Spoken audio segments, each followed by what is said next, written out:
Shalom, salam sejahtera bagi Bapak Ibu, saudara-saudara, anak-anak yang dikasihi oleh Tuhan Yesus Kristus. Berjumpa kembali bersama saya Pendeta Eka di dalam renungan firman Tuhan pada hari ini, hari Kamis 25 Januari 2024. Sukacita dan damai sejahtera dari Tuhan Yesus kiranya menyertai hidup kita sekalian. Puji nama Tuhan.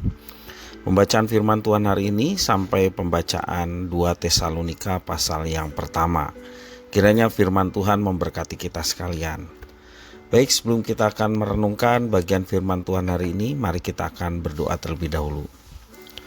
Tuhan Bapa di sorga, di dalam nama Tuhan Yesus, kami datang padamu mengucapkan syukur dan terima kasih kepada Tuhan yang memelihara hidup kami sampai hari ini.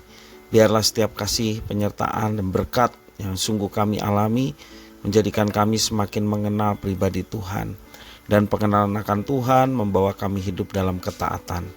Biarlah Engkau yang memampukan kami ya Tuhan untuk senantiasa mengerti akan kehendak-Mu melalui firman yang kami baca dan renungkan, serta lebih dari semua itu kami boleh menggenapi firman Tuhan dalam hidup kami setiap hari.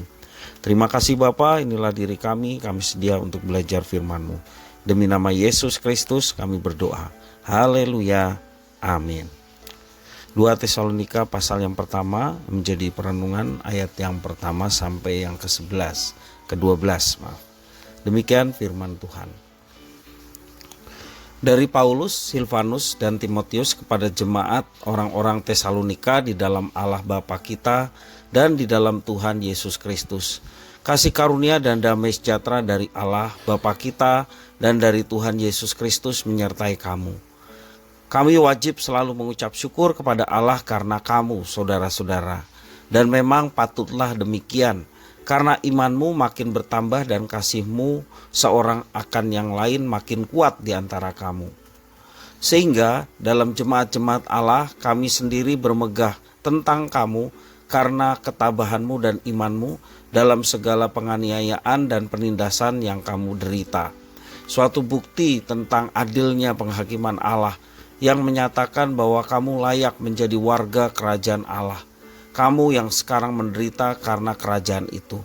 Sebab memang adil bagi Allah untuk membalaskan penindasan kepada mereka yang menindas kamu, dan untuk memberikan kelegaan kepada kamu yang ditindas, dan juga kepada kami pada waktu Tuhan Yesus dari dalam sorga menyatakan dirinya bersama-sama dengan malaikat-malaikatnya dalam kuasanya di dalam api yang bernyala-nyala, dan mengadakan pembalasan terhadap mereka yang tidak mau mengenal Allah dan tidak mentaati Injil Yesus Tuhan kita.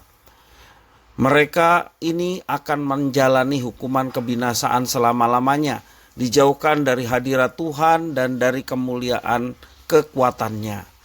Apabila ia datang pada hari itu untuk dimuliakan di antara orang-orang kudusnya dan untuk dikagumi oleh semua orang yang percaya. Sebab kesaksian yang kami bawa kepadamu telah kamu percayai. Karena itu kami senantiasa berdoa juga untuk kamu, supaya Allah kita menganggap kamu layak bagi panggilannya, dan dengan kekuatannya menyempurnakan kehendakmu untuk berbuat baik dan menyempurnakan segala pekerjaan imanmu. Sehingga nama Yesus Tuhan kita dimuliakan di dalam kamu dan kamu di dalam Dia, menurut kasih karunia Allah kita dan Tuhan Yesus Kristus. Demikian firman Tuhan. Bapak Ibu, saudara-saudara yang dikasihi oleh Tuhan, tujuan utama Tuhan menciptakan manusia agar manusia memuliakan Tuhan dan menikmati Tuhan selama-lamanya. Itu yang tertulis dalam Katekismus Westminster. Tujuan manusia diciptakan oleh Tuhan untuk memuliakan Tuhan dan menikmati Tuhan selama-lamanya. Hal ini berlaku dalam keadaan apapun dan kapanpun, termasuk juga ketika dalam penderitaan. Rasul Paulus memberikan penjelasan dalam penderitaan karena Kristus, kemuliaan Tuhan boleh dinyatakan dalam kehidupan orang-orang yang menderita karena Kristus. Jemaat Tesalonika sedang mengalami penderitaan yang sangat besar Namun dalam keadaan seperti itu Rasul Paulus memberikan pujian dan ucapan syukur kepada Allah, sebab meskipun berada dalam penderitaan yang berat, jemaat Tesalonika justru mempunyai iman yang makin besar, kasih kepada saudara seiman yang makin kuat, dan ketabahan yang luar biasa. Selain itu Rasul Paulus memberikan penghiburan dan pengharapan bahwa mereka yang tetap beriman dalam penderitaan akan dinyatakan layak bagi kerajaan Allah. Ayat yang kelima memberikan penjelasan demikian. Mereka akan diberi kelegaan, sedangkan orang yang menganiaya mereka pada saatnya akan dihukum secara adil di dalam penghakiman Tuhan Allah. Akan tiba saatnya hukuman kebinasaan dijatuhkan dan Tuhan dimuliakan. Untuk itulah Rasul Paulus berharap agar mereka dilayakkan dan disempurnakan oleh Tuhan di tengah penderitaan mereka. Dengan demikian nama Tuhan dimuliakan dalam penderitaan jemaat di Tesalonika. Dari perikop ini kita dapat mempelajari beberapa hal. Yang pertama, iman, kasih, dan ketabahan dari saudara seiman merupakan hal yang harus disyukuri dan didoakan oleh setiap orang percaya.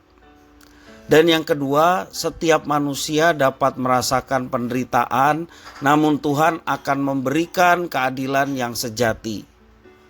Dan yang ketiga, dalam penderitaan yang berat pun orang percaya dapat memuliakan Tuhan. Dan keempat, dalam perjalanan kehidupan yang memuliakan Tuhan, niscaya akan kenikmatan hakiki yang diberikan Tuhan kepada setiap anaknya. Kini kita perlu mensyukuri iman dan kasih dari setiap saudara seiman. Sebagai kesatuan tubuh Kristus, kita perlu mendoakan setiap orang-orang yang saat ini sedang mengalami penganiayaan, terlebih penganiayaan karena Kristus. Penting bagi kita untuk mendoakan mereka secara rutin, baik melalui doa pribadi maupun juga doa bersama-sama seperti di jam doa Rabu ataupun doa Sabtu pagi yang secara rutin kita laksanakan. Perlu kita mendoakan mereka yang sedang mengalami penganiayaan karena Kristus. Selain itu juga kita harus tetap berharap kepada Tuhan dalam keadaan apapun, agar di dalam masa penderitaan sekalipun kita dimampukan untuk tetap bersandar kepada Tuhan dan hidup kita tetap memuliakan Tuhan. Kiranya firman Tuhan memberkati kita sekalian. Mari kita berdoa. Terima kasih Tuhan atas firman-Mu. Berkenan Engkau memampukan kami untuk bersama-sama menjadi pelaku-pelaku firman, sehingga nama Tuhan dimuliakan, khususnya dalam situasi kondisi yang membuat orang yang mengikut Kristus mengalami penderitaan. Biarlah teladan jemaat di Tesalonika, mereka tetap memuliakan Tuhan. Itu pun ada pada setiap jemaat, termasuk kami sekalian yang hidup di masa sekarang. Terima kasih Tuhan, jadikanlah kami menjadi pelaku-pelaku firman. Demi nama Yesus Kristus kami berdoa. Haleluya. Amin.